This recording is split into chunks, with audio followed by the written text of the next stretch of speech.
رئیس جمهور دزده، برادر معاون اول دزده، دختر وزیر دزده، فلان وزیر دزده. این چه وضع کشور و مملکته؟ فتاح ببین برادر من، 70 تا نماینده، میدونی یعنی چی؟ یعنی 70 تا شهرستان‌های متفاوت، نماینده میلیون ها آدم.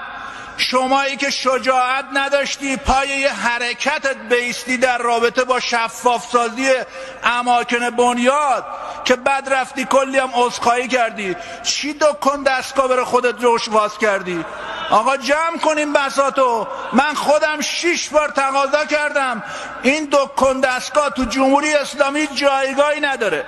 میگن شما حزب اللهی، والا من حزب اللهی بودن تو این رفتار نمیبینم. فتاح مردمم میگن، میدونی چی میگن آی رئیس جمهور؟ مردم میدونی چی میگن؟ مردم میگن که برادر رئیس جمهور دزده، برادر معاون اول دزده، دختر وزیر دزده، فلان وزیر دزده.